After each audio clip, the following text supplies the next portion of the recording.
A'udzubillahi minasyaitonirrajim. Bismillahirrahmanirrahim. Alhamdulillahirabbil alamin wa bihi nasta'in wa ala rasulil huda waddin. Wassalatu wassalamu ala asyrafil anbiya'i wal mursalin wa ala alihi wa sahbihi ajma'in. Allahumma aftah lana hikmataka wanshur alaina min khazaini rahmatika ya arhamar rahimin. Rabbi yassir wa la tu'assir, Rabbi tamim bil khair.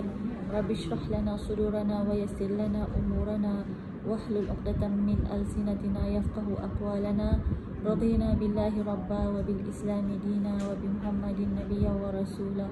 Allahumma aftah lana abwaaba nura wa sallallahu ala sayyidina Muhammadin wa ala alihi wa sahbihi ajma'in. Walhamdulillahi rabbil alamin. Assalamualaikum warahmatullahi wabarakatuh. Mudah-mudahan semuanya berada dalam keadaan sihat walafiat, insya-Allah, bersama dengan ujian-ujian sakit yang sedang kita harungi bersama.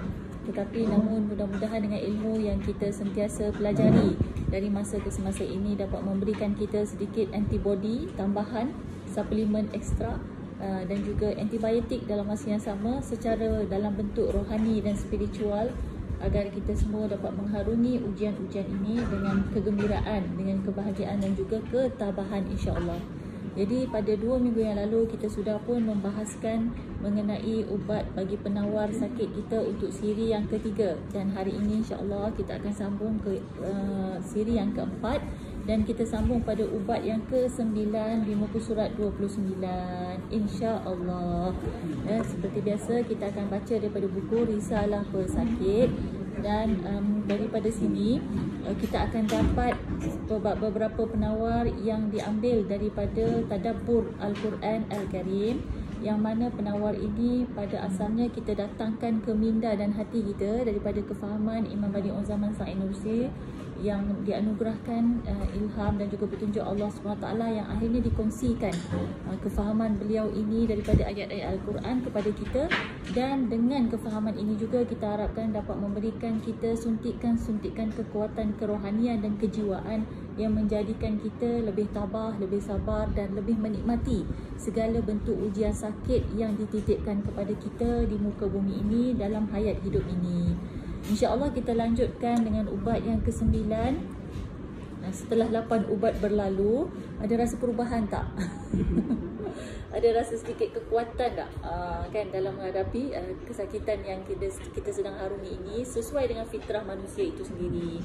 Ubat ke-9, perenggan yang ke-3. Kita tengok ya, perenggan yang ke-3 pada muka surat yang ke-29, ubat yang ke-9. Seperti biasa, Imam Sa'id Nursi akan memulakan dengan panggilan ataupun gelaran untuk menarik perhatian orang yang sedang sakit dengan beberapa sifat-sifat yang akan menginsafkan dan memuhasabah diri kita di manakah situasi kita sebagai pesakit itu.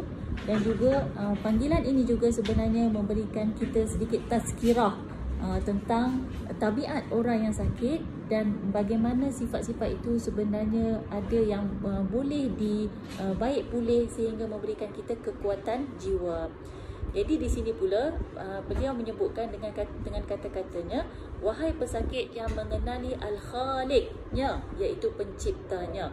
Jadi kalau kita baca daripada lanjutan ubat-ubat yang lalu, ada kadang-kalanya diberi peringatan pesakit yang tidak sabar, pesakit yang suka mengeluh. Maka apabila sampai ke ubat yang ke-9 dah agak advance kan, dah 8 ubat sebelum ni kan, bermakna ketika kita baca ini ada satu situasi apabila berhadapan dengan kesakitan, kita akan ingat Allah SWT. Dan apabila segala perkara di dunia ini sudah tak mampu lagi kita fikirkan, teramat sakit, pada waktu itu akan sampai ke satu tahap kita teringat, aku ini ciptaan Allah, ya Allah engkau lah yang ciptakan aku, maka beginilah keadaanku sekarang. Masa itu kita sebut nama Allah, ya Allah, betul kan? Baik, sesungguhnya kepedihan, ketakutan, kengerian dan kerisauan yang terdapat pada penyakit adalah kerana kadang-kadang penyakit menjadi punca kepada kematian. Cuba kita fikir balik. Kadang-kadang ada rasa pedih, sakit yang lebih daripada biasanya. Kadang-kadang rasa macam susah nak sabar, kan? Rasa macam teruji sangat. Kenapa sebenarnya? Kita diajak untuk berfikir, kenapa sebenarnya kita sampai rasa demikian? Sehingga menimbulkan keadaan-keadaan lain seperti kemurungan contohnya, kerisauan yang berlebihan, Contohnya kan, anak cucu datang pun kita tak ceria kerana sedang menanggung kesakitan. Rupa-rupanya ada situasi kita ni kadang-kadang bila sakit tu kita terfikir kematian. Mungkin sakit ini akan membawa aku kepada kematian. Sebab tu dia rasa murung. Kan, siapa yang gembira nak mati? Bila sebut mati tu dia tetap ada kerisauan. Walaupun dia tahu kita orang beriman ni nak menghadap Allah. Cuma kerisauan tu kadang-kadang boleh menjejaskan kesabaran kita. Kan? Dan boleh menimbulkan keadaan-keadaan yang lebih menyakitkan dan memedihkan. Okey, sekarang oleh sebab kebimbangan kita bahawa sakit itu membawa kematian, maka ubatnya adalah daripada memahami apa itu kematian. Kita tengok sambungannya.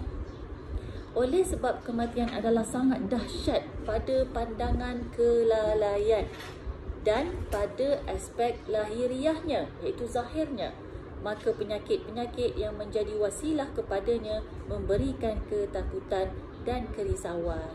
Jadi sebenarnya orang yang risau akan kematian itu adalah apabila dia melihat dari sudut pandang kelalaian. Ghaflah bahasa Arabnya. Maknanya bila dia fikir mati tu, dia tengok dari sudut saya banyak dosa, banyak buat benda lara, kan, tak banyak lagi pahala ibadahnya. Dari sudut itu menyebabkan dia risau. Kan? Betul tak? Jadi betul sangat. Saya pun rasa ya Allah, betul sangatlah ni. Sebab itulah dia Al-Quran ni memang syifa. Kan? Jadi beginilah cara Imam Sainusi mengeluarkan daripada Al-Quran tu bagi kita faham, bagi kita rasa. Jadi maka penyakit-penyakit yang menjadi wasilah kepada kematian, semua orang tahu orang boleh mati kerana sakit walaupun tak semestinya mati kerana sakit. Betul tak? Maka itulah yang menjadikan dia bertambah-tambah takut, bertambah-tambah risau. Okey, sekarang kita faham satu fakta. Kemudian kita tengok ada dua aspek di sini yang menjadi penawar selanjutnya dalam ubat ke-9 ini ialah pertama, tengok yang pertama merah dekat perengan bawah tu kan. Ketahui dan berimanlah dengan keimanan yang pasti bahawasanya ajal ditetapkan, ia tidak akan berubah. Ini ubat pertamanya. Ya, bila kita fikir mati, risau, tak sedia lagi, kita ingat sebenarnya ajal tu Allah dah tulis. Right? Ramai orang yang menangis di sebelah orang yang menderita penyakit yang sangat berat dan mereka yang masih sihat mati. Kadang-kadang kita tengok orang tu sakit parah, lama dia terlantar. Orang pun dah menangis-nangis dah kat keliling dia. Tiba-tiba yang mati yang menangis-nangis tu dulu. Kan? Betul tak? Manakala orang-orang yang ditimpa penyakit yang berat itu sembuh, lalu meneruskan kehidupan. Kan? Jadi maknanya hakikat sebenarnya ialah bukan mesti kematian, sakit itu yang membawa kematian, tetapi yang membawa kematian adalah ajal yang sudah pun ditetapkan. Jadi dalam satu aspek, maknanya bila kita sakit, jangan confirm kata saya nak mati. Jangan macam rasa ni confirm matilah saya. Memang sedih lah, risau habis. Yes. Kemudian keduanya ialah kematian tidaklah menakutkan dan mengerikan sebagaimana yang terlihat pada lahiriahnya. Alright, sekarang kita beralih pula pada fakta tentang kematian. Dia memang pasti, tapi rupa-rupanya sebenarnya ia tidaklah seperti yang kita gambarkan amat menakutkan yang kita nampak pada zahirnya. Sebab kadang-kadang kita tengok orang zahirnya macam teruk sangat sakaratul maut, sakit sangat kan. Lepas tu mati, mata terbuka. Kita pun rasa risau. Kenapa tu? Kita pun jadi bimbang. Ataupun ada orang nak meninggal, buang air dulu, terberak-berak dia. Kita pun jadi, ya Allah, kenapa matinya macam tu? Padahal semua tu ada kebaikan. Dia berak tu dah elok dah tu. Dia buang najis dia. Maknanya nanti pencuci jenazah tak payah buang. Betul. Jadi orang terbuka mata, itu memang normal. Sebab roh tu keluar dari atasnya, dari halkum, dan dia melihat keadaan dia. Itu memang normal. Sebab tu sunnah pun suruh kita tutup. Maknanya benda tu dah berlaku lama dah. Jadi kadang-kadang yang mati syahid lagi lah, berdarah-darah badan dia, macam bercalar sana, koyak sana, koyak sini kan. Itu yang mati syahid nampak macam dahsyat dan mengerikan, tapi rupa-rupanya dia mati syahid. Jadi sebenarnya kematian tidaklah menakutkan dan mengerikan seperti yang kita nampak pada zahirnya. Melalui cahaya yang diberikan oleh Al-Quranul Karim, maksudnya kefahaman kita daripada Al-Quranul Karim, dia akan mendatangkan rasa cahaya, kan? Kami mengisbatkan secara sangat qat'i, tanpa syak dan keraguan dalam banyak risalah bahawa bagi ahli iman, kematian merupakan satu pelepasan daripada beban tugas kehidupan. Orang beriman, cuba tengok dari buka mata sampai tutup mata, busy dia beribadah, busy dia menjalankan tugas. Betul? Dia akan anggap semua yang dia buat dalam rutin ini adalah tugas. Bila kita sebut tugas, dia jadi duty. Bila jadi duty tu, dia akan jadi macam compulsory. Betul? Dia akan menjadi macam, kalau ingat kita kerja dululah, key performance indicator, job description. Apa tu dalam bahasa Melayunya? Apa tu yang kita kena capai setiap tahun tu, apa? Apa dia bahasa Melayu? SKT. Apa dia? S tu apa?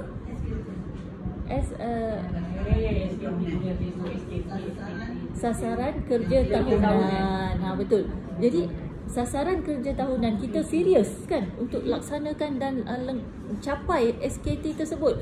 Bagi orang beriman, dia pun akan serius dengan tugas ibadah dia hari-hari. Kan? Dia bangunnya dia sedar, aku orang beriman, aku mesti beribadah. Jadi semua perkara dia ambil serius sebagai ibadah. Buat kerja rumah ibadah, kemas rumah ibadah, kemas halaman ibadah, pergi surau ibadah. Semuanya menjadi ibadah. Bukankah itu sedikit sebanyak ada kalanya seperti beban pada dia?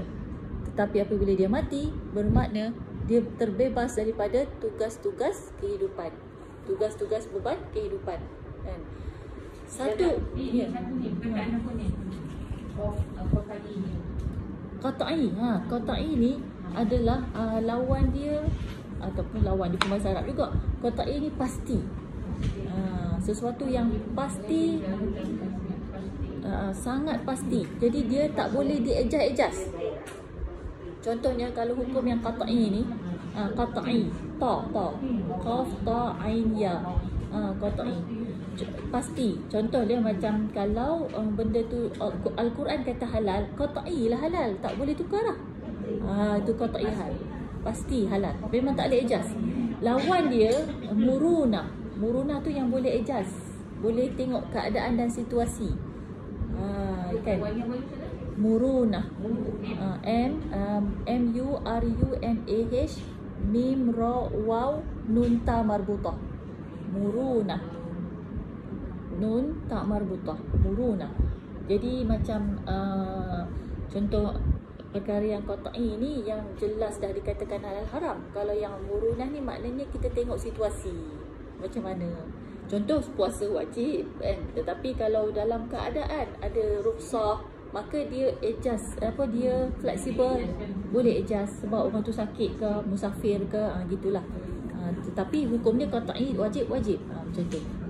Jadi kan maknanya Imam Said Nursi di sini nak kata dia sangat-sangat pasti bahawa bagi orang yang beriman, kematian tu pelepasan tugas. Kan? Jadi dia dah tak ada lagi tugas-tugas yang berat tu. Komitmen yang istiqamah tu. Dia ibarat satu penamatan tugas daripada pengabdian yang merupakan latihan dan pengajaran dalam ujian di medan dunia. Jadi tugasan yang kita buat ni ibaratnya latihan, pengajaran dalam medan ujian. Kita macam dalam exam, dewan exam je sepanjang masa di dunia ni. Kan? Sebab dalam masa kita nak beribadah, tetap ada ujian juga. Ada ujian yang datang pada diri sendiri, ada ujian yang datang daripada persekitaran, kan? Ada ujian yang datang daripada faktor-faktor luaran dan lain sebagainya. Tetapi kalau dah mati, maknanya tugas selesai, ujian pun selesai. Seronok tak kita kalau dah habis ujian? Kita suka tak masuk ujian sebenarnya? Itu soalan dia. Sebenarnya suka tak masuk medan Dewan Peperiksaan? Tak suka kan? Ada tak yang suka? Saya tanyalah, ada tak yang suka? Best student ke? Ada tak? Apa perasaan akak kalau tiba-tiba sekarang orang offer?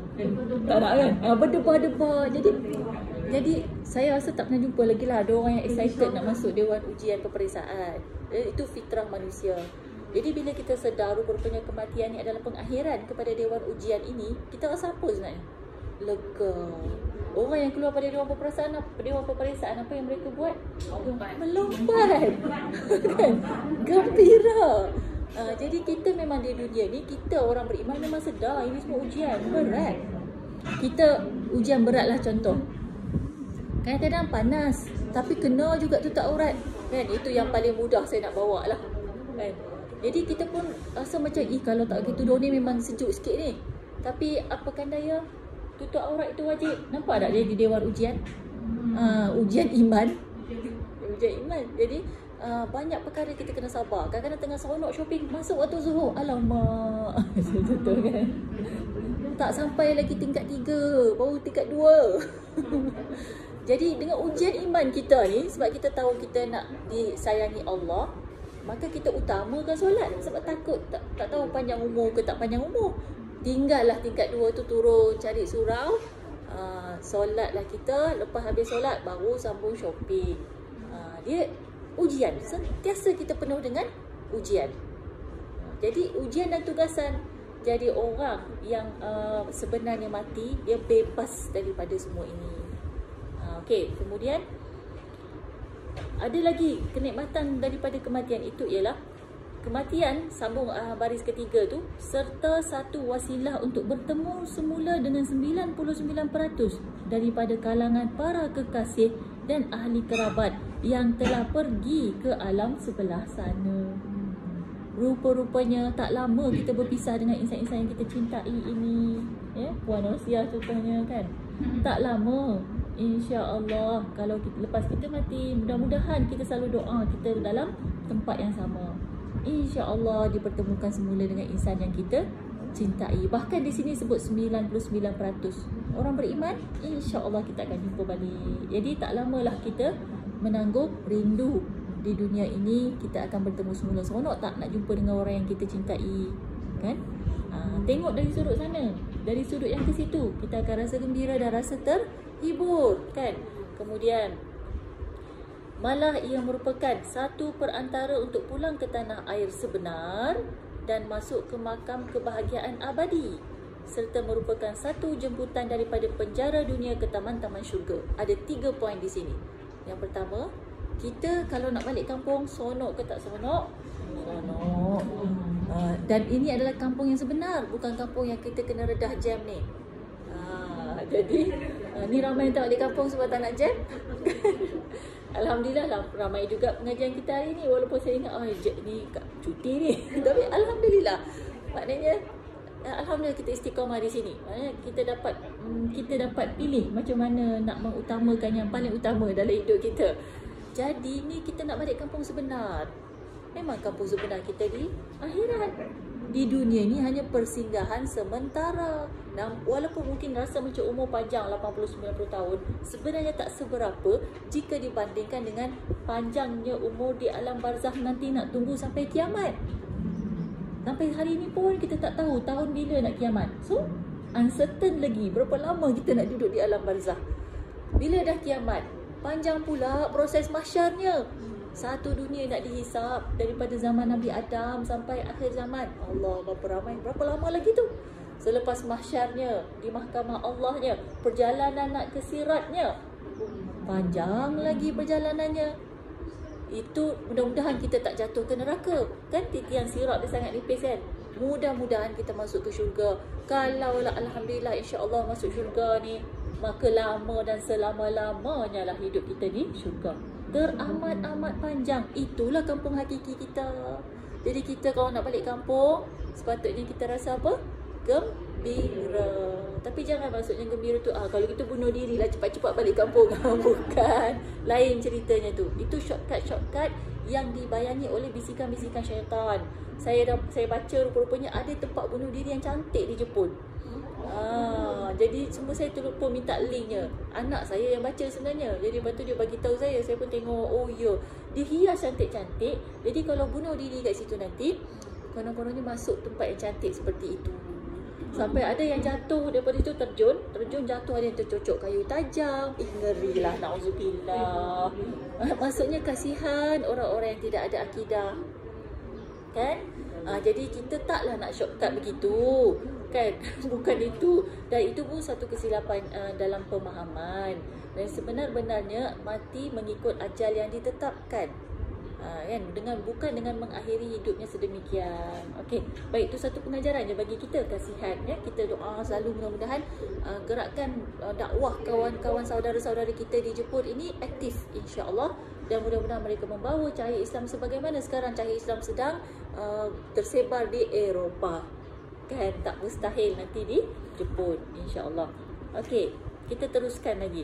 Poin yang kedua, tadi pertama nak balik kampung, balik ke tanah air kan. Yang kedua ialah masuk ke makam kebahagiaan abadi. Sebab bila dah masuk ke dalam syurga, tidak ada lagi di situ jalan-jalan keluar dari syurga, kerana manusia pun tak ingin keluar dari syurga. Itulah dia kebahagiaan yang abadi selepas kematian. Manakala poin yang ketiga ialah jemputan daripada penjara dunia ke taman-taman syurga. Ibarat kematian ni, kita dapat surat jemputan rasmi, keluarlah dengan ini, hari ini anda bebas dari penjara dunia dan anda akan masuk ke taman-taman syurga. Kenapa dunia dikatakan penjara? Ada hadis yang menjelaskan bahawa ad-dunya sijnul mu'min. Dunia ini ialah penjara bagi orang yang beriman. Sebab apa? Sebab orang beriman ni banyak kekangan-kekangan yang dia tak boleh buat di dunia ini, walaupun nafsu syahwatnya mendorong dia untuk melakukannya. Okey? Jadi, kita terasa ada ketika keadaan itu seakan-akan terpenjara. Sebab kena kawal diri, tak boleh buat tu, tak boleh buat ni. Sedangkan orang yang tidak beriman, kan? Orang yang tidak beriman, dia bebas. Dia nak buat apa saja. Kan? Nak pakai baju, tak pakai baju, nak ambil yang halal, haram, semua dia bantai. Dia bebas. Dia tidak seperti orang dalam penjara. Tetapi dia kebebasannya itu adalah terhad di dunia ini, lalu dia akan menderita dengan azab neraka di akhirat kelak. Jadi bila kita mati sebenarnya, kita dapat surat pelepasan rasmi daripada penjara. Kan? Nak masuk ke mana? Ke taman-taman syurga. Boleh minum apa saja, arak pun boleh. Kan? Bukankah di alam barzakh ada raudhatun min riyadil jannah bagi orang yang beriman? Dapat masuk alam barzakh, kalau kita ni orang beriman, ada sedikit daripada keindahan-keindahan syurga. Oh, cukup dah tu, sedikit tu. Alhamdulillah, nikmat. Kan? Apa yang haram semua belaka boleh makan dah tu, dekat dalam alam barzakh, sedikit daripada nikmat-nikmat syurga. Okey, baik. Itu poin yang ketiga daripada di sebalik kematian. Kita sambung lagi. Masih dalam perenggan yang pertama, baris 4 yang sebelum akhir. Malah, kematian juga merupakan satu penantian giliran untuk mengambil ganjaran daripada limpahan rahmat Al-Khaliqur Rahim, iaitu pencipta yang maha penyayang, sebagai balasan khidmat kepadanya. Kalau kita, ibaratnya kita kalau kita mati, maka itu adalah satu proses menunggu giliran untuk mengambil ganjaran daripada limpah rahmat Allah SWT yang maha mencipta dan maha penyayang ini. Ibarat nak terima gaji di hujung bulan ataupun nak terima duit pencen di hujung bulan. Seronok tak? Seronok. Bila tengok kalender dah tahu nak sampai time duit pencen keluar ni, rasa seronok kita. Alhamdulillah. Kan? Jadi kematian juga begitu. Kalau tak ada duit pencen, mungkin duit anak. Anak dapat gaji, adalah bahagian kita. Betul lah. Jadi bukan kita mengharap sangat duit-duit dunia, saya faham, duit anak ke apa ke, tapi dia ibarat satu tautan kasih. Sebagai ibu, nenek, kita rasa bahagia anak mengingati kita, kan? Jadi bila mereka masuk, macam mereka bagi hadiah, maka ada satu kebahagiaan dalam diri kita. Sebenarnya kematian ni ibaratnya kita dah ambil nombor giliran nak jumpa Allah, nanti nak dapat ganjaran daripada Allah SWT di atas usaha kita di muka bumi ini menjadi orang yang beriman. Kesabaran kita dalam penjara-penjara, peraturan dan undang-undang, betul tak? Ketabahan kita dalam menghadapi kesakitan. Inilah poin utama dia. Kita diuji dengan sakit. Jadi ini adalah seperti balasan hikmat kepada Allah Subhanahu Wa Taala, seperti keadaannya begitu. Jadi kita divertkan balik psikologi kita. Dan andainya aku mati, maknanya itu time aku nak dapat ganjaran. Ibaratnya itulah time nak dapat gaji bulanan, nak dapat pencen dan lain sebagainya, hadiah daripada anak-anak. Kita kiaskan begitu, akan rasa bahagia ke takut? Dia akan divert kepada rasa bahagia. Jadi kematian itu menakutkan ke membahagiakan? Oh, sepatutnya saya nak diorang dengar tazkirah saya, lupa pula. Ada tempat tak? Ataupun bagi diorang duduk bawah? Anak dekat pintu tu. Bagi diorang masuk duduk bawah sini. Dan diorang pun masuk ke dengar Risalah Nur.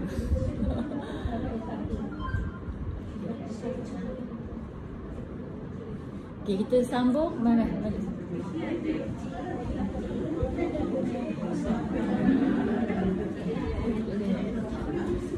Memandangkan inilah, kita sambung pada perenggan yang kedua, muka surat 30. Mati dah. Escape. Ibrahim escape. Tu belakang tu baju tu. Ada bawah, tak apa, ada bawah. Dah tak pekak, ada bawah. Memandangkan inilah perihal kematian daripada noktah hakikat, maka adalah tidak wajar untuk memandangnya dengan rasa gerun. Jadi sebaliknya, hendaklah memandangnya melalui pandangan bahawa ia adalah mukadimah rahmat dan kebahagiaan. Jadi memandangkan inilah hakikat kematian seperti yang kita baca tadi, maka tidak perlulah kita geruni, tidak perlulah kita rasa takut, kerana ia sebenarnya adalah mukadimah ataupun introduction kepada rahmat dan kebahagiaan yang dijanjikan oleh Allah Subhanahu Wa Taala. Adapun ketakutan sebahagian para wali Allah, kadang kita dengar juga ada wali-wali Allah, ulama-ulama yang memang ada menyatakan kebimbangan terhadap kematian, bukanlah kerana kedahsyatan kematian, bahkan kerana kebaikan-kebaikan yang mampu diperoleh mereka apabila meneruskan tugas kehidupan, kerana mereka mahu menambahkan lagi kebaikan. Ini bagi orang-orang soleh yang sentiasa berkhidmat dan berbakti untuk umat. Kadang ada kalanya timbul rasa kebimbangan untuk kematian. Itu sebab dia rasa sayang kalau dia tak dapat lagi contribute, tak dapat meneruskan sumbangan-sumbangan dia untuk umat. Bukan sebab dia takut dahsyatnya kematian. Gitu. Baik. Dan perenggan terakhir untuk ubat ke-9 ini ialah, ya, sesungguhnya bagi ahli iman, kematian merupakan pintu rahmat. Kematian ni ibarat pintu rahmat. Bagi ahli kesesatan pula, ia merupakan telaga kegelapan yang abadi. Jadi bezanya apa? Orang beriman, bila kita mati, ibarat kita buka pintu tu kan, pintu tu kita buka, kita pindah dari bilik ni ke sana. Jadi ibaratnya secara perasaan je lah. Kita buka pintu ada rasa apa-apa ke? Tak ada. Kita buka pintu biasanya untuk melaksanakan tugas lah. Kita nak balik, kita buka pintu. Nak masuk, kita buka pintu. Ibarat buka pintu je. Itulah dia kematian. Jadi dari dunia ni nak ke kematian tu, ibarat kita buka pintu menuju ke kebahagiaan. Tetapi bagi orang yang ahli sesat, ahli dosa, ahli maksiat, apa yang dia rasakan, mati ni ibarat seolah-olah jatuh dalam telaga kegelapan. Ya Allah, apa perasaan jatuh ke dalam telaga?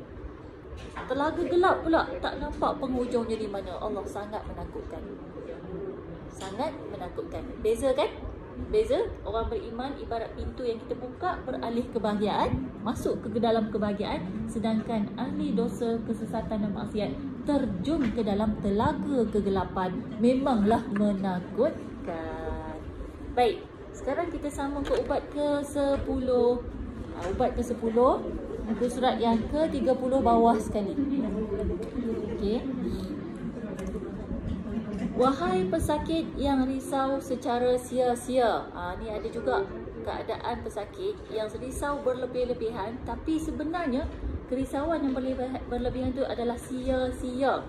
Tu dia. Tegas juga ni, kan? Jadi engkau berasa risau dengan keparahan penyakitmu. Betul, tak dapat dinafikan. Ada orang yang sakit, dia risau. Dan dia risau sebab dia rasa penyakit dia parah. Kerisauanmu itu akan memparahkan lagi penyakitmu. Ni pesanan penting. Sebenarnya rasa risau dengan sakit yang kita ada ni, dia menambah parah lagi sakit yang sedia ada tu. So masing-masing kita ni ada sakit kan. Risau tu risau setakat kita nak merawat lah.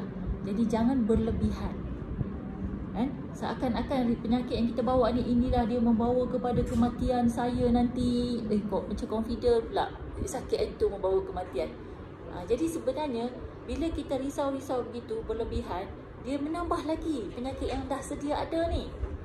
Sekiranya engkau mahu meringankan penyakitmu, apa tips dia? Maka berusahalah untuk tidak risau. Nampak tu? Bukan dia kata maka janganlah risau. Bukan senang nak buang risau ni. Tapi dia kata berusahalah untuk tidak risau. Siapa yang tak risau? Sakit mestilah risau, kan? Tetapi usaha jangan berlebihan. Dan usaha juga kalau boleh hilangkan kerisauan itu. Sedikit demi sedikit.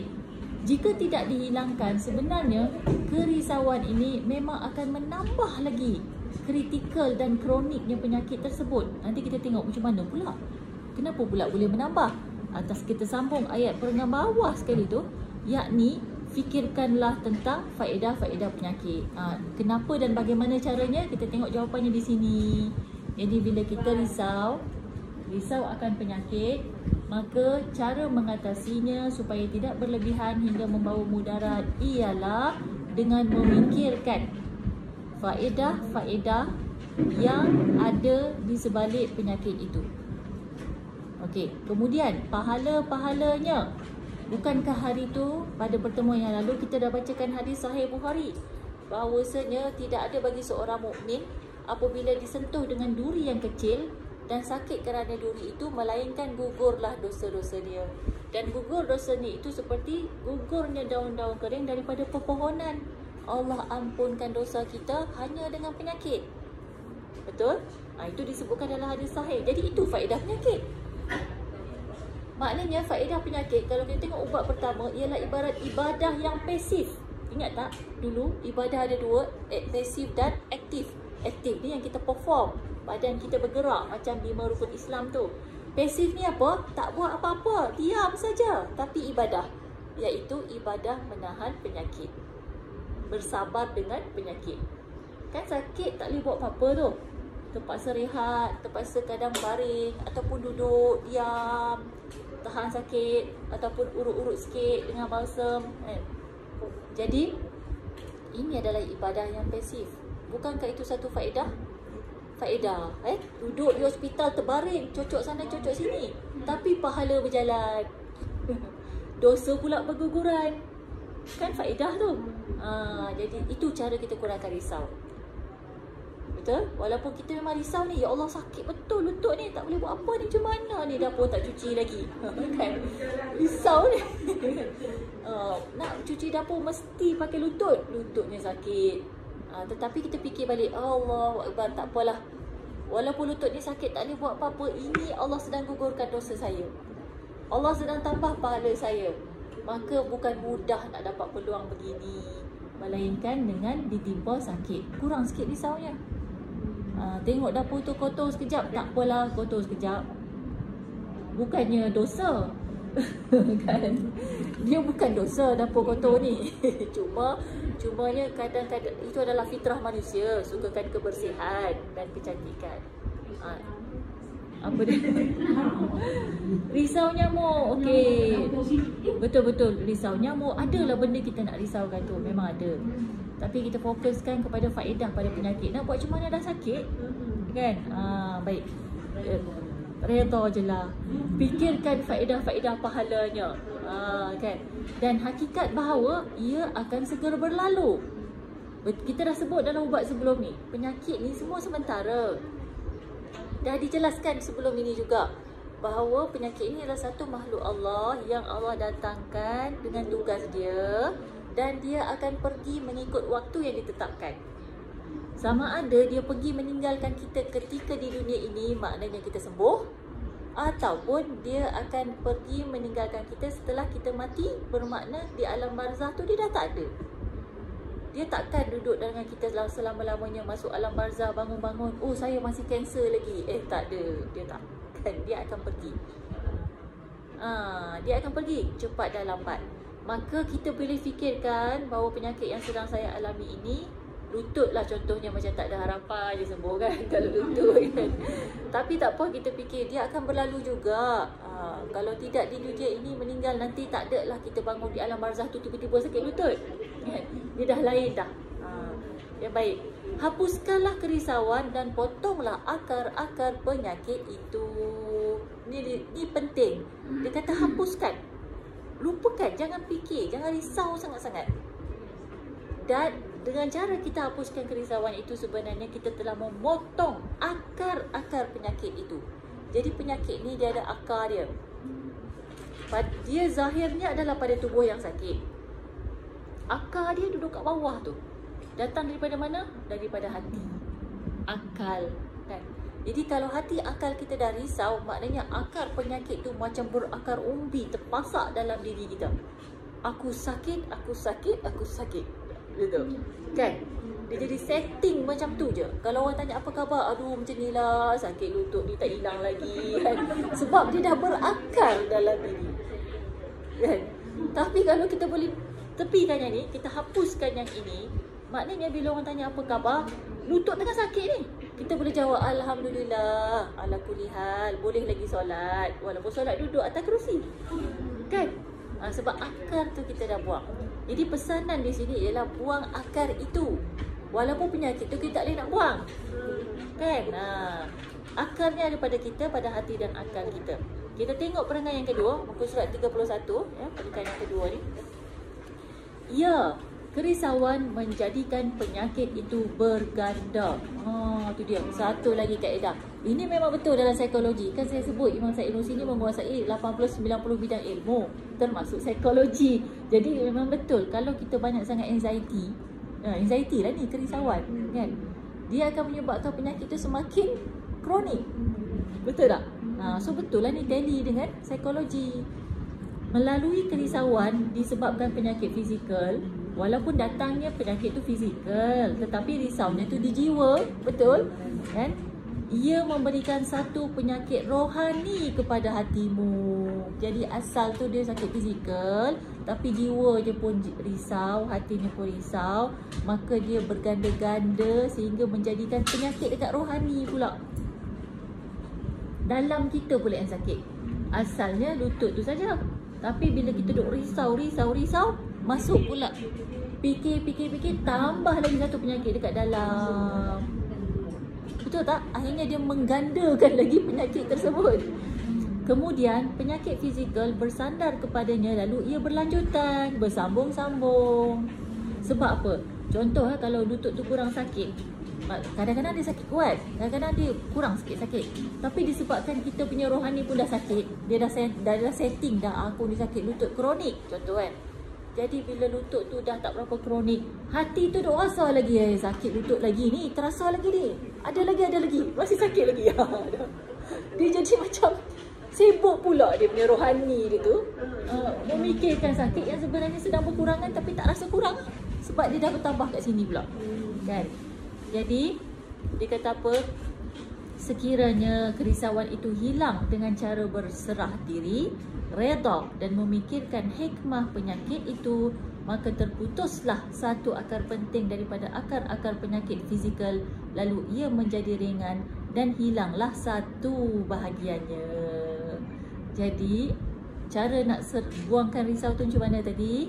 Dia kata hilangkan kerisauan itu dengan cara berserah diri. Kita ni Muslim dan Muslim ni Islam. Islam ni penyerahan. Sebenar-benarnya daripada awal kita melafazkan syahadah ni adalah kita serah diri kita pada Allah. Jadi sekarang bila kita diuji dengan sakit, sekali lagi mari kita serahkan kembali diri kita kepada Allah. Redha. Jadi maknanya datang sakit ni kita redha. Kita faham semua sebab-sebab dia, hikmah-hikmah dia. Kita cuba tanamkan dalam hati kita, ya Allah, aku redha dengan sakit ini, ya Allah. Mungkin dengan salah satu tipsnya, ingat balik kenangan nikmat masa lalu. Ni pun ada dalam ubat kita yang sebelum ni. Allah bagi kita pinjam lutut ni dah 50 tahun. Tahun ke 50 baru sakit. Alhamdulillah, ya Allah, aku redha. Betul? Kan? Ini memang tu kaedah. Lala senyum balik. Tak apa, 50 tahun baru banding 5 tahun ni tak ada apa. Baru 5 tahun sakit lutut, 50 tahun tak sakit lutut. Alhamdulillah, kita redha. Carilah perempuan cara apapun untuk kita menimbulkan keredaan itu. Masing-masing ada cara masing-masing. Masing-masing pun ada pengalaman masa lalu masing-masing. Jadi kita cari jalan supaya kita boleh redha. Kemudian di samping redha, apa lagi satu? Memikirkan hikmah penyakit itu. Cuba kita fikir balik setiap sakit yang kita dapat ni, mesti ada hikmah di sebaliknya. Tadi bila kita sebutlah sakit lutut, walaupun derita dirasakan, tak dapat sujud contohnya, tetapi hikmahnya apa? Mesti ada. Mungkin ada yang boleh nampak. Contohnya kalau tak sakit lutut, saya duduk jogging lagi dekat kepung tu. So bila jogging tu, maklumlah sembang kan. Apa lagi? Beli makanan rapu. Kan banyak makanan rapu dijual tu kan. Jadi bila dah sembang tu maklumlah kan. Jadi beli minuman manis ke yang tak berkhasiat berwarna ke, macam-macam lah. Macam kita boleh nampak lah dengan sebab sakit lutut ni, banyaklah benda-benda yang akhirnya dapat kita kurangkan. Dan kurangkan itu menjadikan kita lebih fokus kepada ibadah. Jadi jadilah itu satu hikmah. Betul tak? Kan? Masing-masing boleh jumpa lah. Kalau cari tu jumpa insya-Allah. Tapi kalau dia tak jumpa langsung, mai bagi tahu saya. Nanti PM saya, Ustazah, saya dah cari hikmah sakit saya ni tak jumpa-jumpa juga apa hikmah dia. Bagi tahu saya. InsyaAllah kita bincang sama-sama. Kurang shopping. Satu lagi hikmah. Kalau online tak mudah. Online tapi mata rabun pula nak dia. Kan? Betul tak? Ada tak pandai tak dipegang kan? Tak dipegang. Saya pun itulah kan. Saya itulah saya cari akak juga, cari Tupperware sebab nak pegang. Kalau tengok katalog tu tak tahu saiz mana macam mana kan. Jadi yalah, jadi dengan kekurangan mata yang dah agak rabun ni, dan kemudian bila dia walaupun dia bagi saiz-saiz dalam online, kadang nak buka saiz tu ya Allah kena zoomnya kan. Kecil je saiz tu. Jadi kita pun nak zoom tu pun aduh dah susah. Jadi alhamdulillah. Ya, rabun-rabun ni semua ni kalau saya lah, rabun ni banyak hikmah lah, alhamdulillah. Jadi tidaklah rasa nak frust sangat.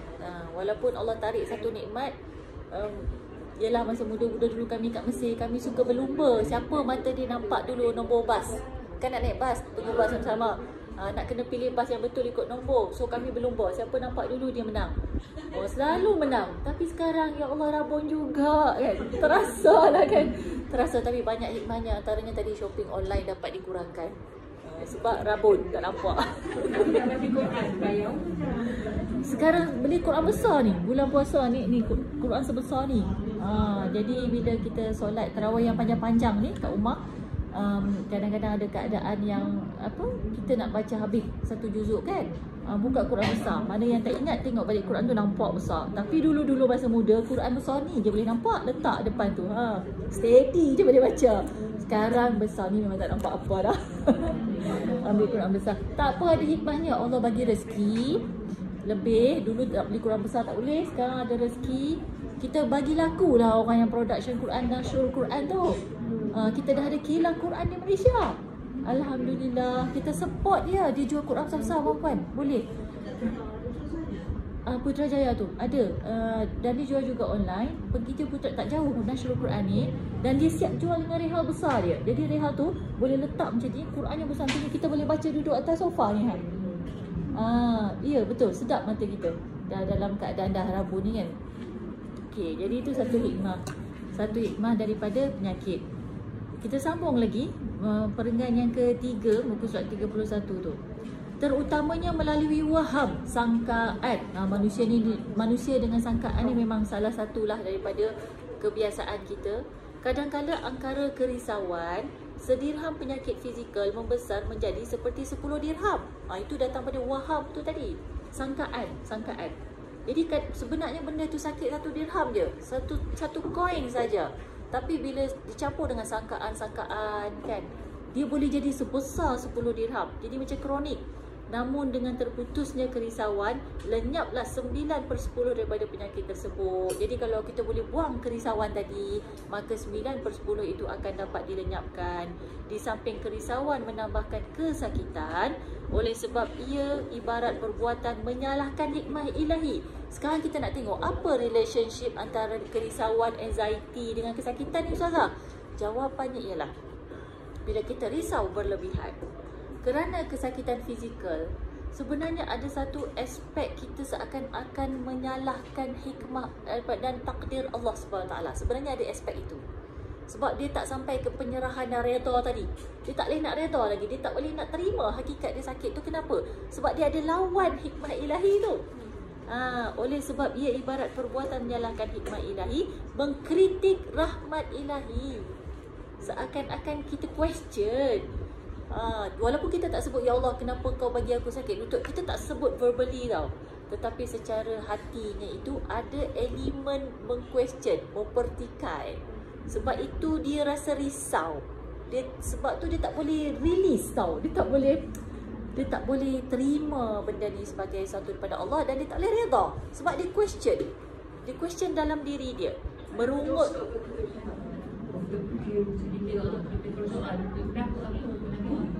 Okey, nanti saya akan jawab habis perenggan ni, insya-Allah. Dosa atau tak dosa, kenapa aku dan kenapa kita pertikai. Okey, kita tengok nanti. Mengkritik rahmat ilahi dan merungut terhadap Al-Khaliqur Rahim. Sebenarnya anxiety tu dia mengandungi satu elemen merungut kepada Al-Khaliqur Rahim, yang Maha Pencipta lagi Maha Penyayang. Sedangkan Allah dah jamin Allah tu Ar-Rahman Ar-Rahim, Maha Pengasih lagi Maha Penyayang. Maknanya sepatutnya walaupun kita sakit, sebenarnya dia masih di dalam lingkungan kasih sayang Allah. Tetapi bila kita tak boleh terima, disebabkan ada elemen kita mempersoal kasih sayang Allah SWT. Nanti kita tengok lagi, belum habis lagi ni ayat ni. Kita baca sama-sama. Maka si pesakit yang risau itu mendapat tamparan yang berlawanan dengan kehendaknya, lalu menambahkan kesakitan. Maka bila dia tak boleh terima ini sebagai Ar-Rahman Ar-Rahim, Al-Khaliq daripada Allah SWT, maka dia merasakan risau, dan kerisauan ini ibarat satu tamparan yang menyakitkan, sebab ia berlawanan dengan kehendak dia. Kehendak dia nak sihat, kehendak dia tak nak sakit lutut, kehendak dia nak berjalan sana berjalan sini lagi, kan? Tetapi semua tak dapat dibuat kerana sakit lutut itu tadi. Contoh, maka ini menambah kesakitannya. Sakit sebab dia tak dapat fulfill all the desires. Kerana kesakitan yang dititipkan ini, maka di situ timbullah persoalan, kenapa saya? Kan? Kenapa saya, ya Allah? Kan? Kenapa saya dulu atlet? Contoh, ada ni, saya tahu ada, mesti ada punya atlet. Zaman kita sekolah dulu kan ada sukan-sukan. Oh, dulu atlet hebat, lompat tinggi, lompat jauh. Sekarang sakit lutut, macam mana ya Allah? Kenapa ya Allah? Ada persoalan itu. Maka ia berkaitan kembali kepada qada dan qadar Allah. Qada dan qadar Allah ni macam soalan tadi, boleh kena macam mana kita mempersoal takdir, kan? Itu berkaitan dengan kekuatan iman kita, sebab rukun iman yang ke-6 itu percaya kepada qada dan qadar. Jadi rukun iman ni pula, semua kita ada iman, tetapi manusia pula, orang Islam ni pula, memang al-iman yazid wa yanqus. Memang dia bertambah, dia boleh berkurang. Maka kita punya perjuangan lah untuk menambah, meningkatkan semula iman yang sedang berkurang itu. Ketika dia mempertikaikan takdir, maka keadaan imannya sedang berkurang. Dia tak pertikaikan takdir sepanjang masa. Betul tak? Tak adalah 24 hours dia pertikai. Kalau dia pertikai memanjang tu, maknanya dia masih lagi tak sampai ke tahap iman tu. Tetapi di sini adalah isu bagaimana kita mengembalikan iman, memantapkan semula iman. Maka buatlah dengan cara beribadah kepada Allah SWT, berdoa, memohon iman. Sebab tu iman tu kita sampai doa, sampai kita doa, Allahumma inna nas'aluka imanan da'ima. Allahumma, nak saya ada pen? Oh tak ada. Allahumma inna nas'aluka imanan da'ima, ataupun imanan kamila. Nanti saya, okey, boleh juga nanti saya tuliskan. Ya. Ni ada, terima kasih Puan Nolia dah bagi dah. Saya tuliskan sikit. Okey. Boleh nampak tak ni? Ke tak cukup besar? Boleh nampak tak? Saya tulis besar lah. Nanti boleh salin atau ambil gambar ya. Allahumma inna nas'aluka imanan. Ada yang buat daimah, ada yang daimah, ada juga yang kamilah. Dua-duanya ada makna yang baik. Ya Allah, ya Tuhan kami, inna kami, inna ni kami, sesungguhnya kami memohon kepadamu. Ka ni kembali pada Allah. Memohon kepadamu imanan, iman yang daimah, berterusan, berpanjangan. Ada juga yang kata kamila, yang sempurna. Boleh. Allahumma inna nas'aluka imanan daimah. Ada juga yang sebutkan kamila. Bolehlah kalau nak dua-dua sekali. Imanan daimah wa kamila. Tambah je wa. Translation. Okey, saya ulang balik. Allahumma maksudnya wahai Tuhan kami. Wahai Tuhan kami. Ini banyaklah doa kita Allahumma ni kan. Wahai Tuhan kami. Inna ni ada dua perkataan kat sini sebenarnya. Inna yang bermaksud sesungguhnya, dengan na ni maksudnya nahnu, kami. Jadi ini sajalah saya ajar yang ni supaya kita ni sambil doa tu sambil niatlah juga kat suami, anak, keluarga kita tu kan. Jadi kat kami instead of kita seorang. Kalau nak kita seorang jadi ini. Tapi baik kita doakan semua. Nanti malaikat pun tolong amin kat kita. Kan malaikat kata apa? Walahu bimisli dzalik ya. Dan semoga bagi dia juga doa yang dia bacakan tu. So bila kita baca kat orang lain, malaikat amin untuk kita juga. Ini yang saya niatkan di sinilah. Sebab tu saya prefer kita pakai inna. Kami ya, sesungguhnya kami. Nas'aluka. Nah ni kami. Kami memohon soal. Bahasa Melayu dia soal kan. Kita memohon, minta, tanya. Kami memohon, meminta kepada engkau. Engkau ni Allah lah. Allah. Apa yang kita mohon daripada Allah? Imanan. Itu keimanan daimah yang berterusan. Kalau kamila pula ialah yang sempurna. Jadi bila sempurna tu, dia tak adalah mengandungi elemen-elemen mempertikaikan apa-apa pun qada dan qadar Allah Subhanahu wa taala. Ada dalam surat kalau kita baca pagi dan petang memang terbacalah doa ni. Okey. Begitulah iman ni kita nak minta daripada Allah Subhanahu wa taala. Dan iman tidak dapat diwarisi. Iman tidak boleh dijual beli. Nasyid Raihan tu kan. Jadi mintalah daripada Allah Subhanahu wa taala. Dengan iman ni juga insya-Allah kita akan beroleh kekuatan dan kesabaran. Okey, kita ada sikit lagi masa, saya nak cuba habiskan insya-Allah. Satu lagi perenggan ya. Muka surat 31 yang bawah sekali tu kita habiskan. Ya, sebagaimana kesyukuran menambahkan nikmat. Betul tak? Kita kalau bersyukur alhamdulillah ya Rabbil. Kalau kita bersyukur, nikmat bertambah. Betul kan? Rasa nikmat pun rasa bertambah. Sebab bila kita dapat nikmat, kita kata alhamdulillah, hati tu rasa semakin bahagia. Berbanding dapat nikmat tapi tak cakap apa-apa. Okey? Baik. Demikianlah juga keluhan menambahkan kesakitan dan musibah. Jadi, kalau nikmat syukur pada nikmat ini menambahkan kenikmatan dan kebahagiaan, maka sebenarnya keluhan akan menambahkan kesakitan dan musibah. Jadi contoh kalau dah ditimpa musibah, kita mengeluh lagi, makin berat rasa musibah itu. Boleh cuba kan? Boleh try, boleh tengok balik pengalaman kita. Betul tak? Katalah baru dirompak. Kemudian bila orang tanya macam mana keadaan, alhamdulillah selamat lagi, dia tak buat apa-apa kat kami, dia ambil barang kami je.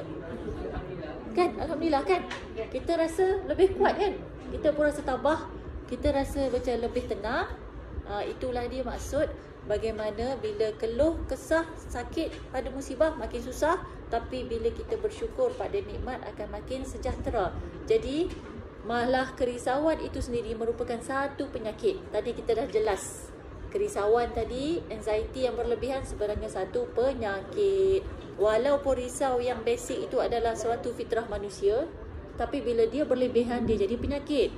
Ubatnya ialah mengetahui hikmah penyakit. Jadi nak atasi kerisauan tadi, cari balik hikmah-hikmah sakit tu supaya dapat manage kerisauan tadi.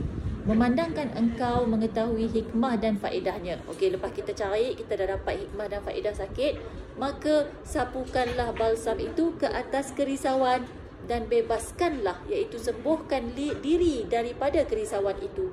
Sekarang perempuan, kita dah jumpa kan hikmah pada segala sakit-sakit kita ni, insyaAllah kan. Dalam proses kita pagi ni dah pakat jumpa dah. Ambil hikmah tadi perempuan. Tak boleh ambil dengan tangan, saya tahu. Tapi ambil dengan akal kita ni. Gunakan hikmah-hikmah yang kita faham tadi, sapu balik dekat tempat-tempat yang sakit tadi, iaitu hati kita yang risau kan. Jadi kita dah nampak hikmahnya, sekarang kita ubati balik. Jadikan dia balsam penawar kepada sakit kerisauan yang selama ini menyelubungi hati kita. Maka ucapkanlah, sambil kita buat ni, ucapkanlah betapa nikmatnya sakit lutut ini. Contoh, sebagai ganti kepada betapa sakitnya. Boleh buat, cuba buat kan. Gantikan daripada sakit kita kata betapa nikmatnya. Jadi lafaz dia apa? Alhamdulillah ala kulli halin. Alhamdulillah ala kulli halin. Jadi kalau orang tanya kita khabar, kita jawab Alhamdulillah ala kulli halin. Ala ni maksudnya atas, kulli ni maksudnya semua, halin ni hal keadaan. Jadi kan itu lebih baik bila orang tanya kita apa khabar, walaupun tengah migraine teruk ni, kita jawab Alhamdulillah ala kulli halin. Maknanya kita tak bohong tau. Kita tak bohong. Sebenarnya kita nak kata puji syukur kepada Allah atas segala hal. Saya tengah sakit migraine ni. Contoh kan, saya pun baru belajar juga. Lepas saya belajar ni, saya buat gitu. Jadi orang telefon saya tengah sakit, saya kata Alhamdulillah ala kulli halin. Orang datang rumah minta hantar barang sambil nak ziarah. Saya tak katalah saya sakit, sebenarnya memang sakit dah, tapi tak kata gitu. Just sebab dia tanya apa khabar, Alhamdulillah ala kulli hal. Takkan dia nak masuk saya kata saya sakit sebenarnya, takkan gitu kan. Tak, jadi tak apa, bila dah kata Alhamdulillah ala kulli hal tu, dia ada satu kekuatan. Jemput dia masuk rumah, saya boleh dengar lagi cerita dia, Alhamdulillah ala kulli hal. Dia balik esok lusa sembuh. Jadi sebab kan, sebab dia rasa sejahtera dengan kita kan, tanpa kita bagi tahu dia kita sakit, tapi Allah bagi kesembuhan. Dan dia tak terasa sakit teruk sebab kita kata Alhamdulillah ala kulli hal. Tapi kalau saya kata saya tengah migraine ni, dia jadi lain. Dia orang yang datang pun jadi lain, kita pun jadi lain kan. Sebagai ganti kepada alangkah malangnya. Itulah dia, alangkah malang tu maknanya kita nak mengeluh lah tadi. Put aside yang mengeluh tu, sebut je Alhamdulillah ala kulli hal.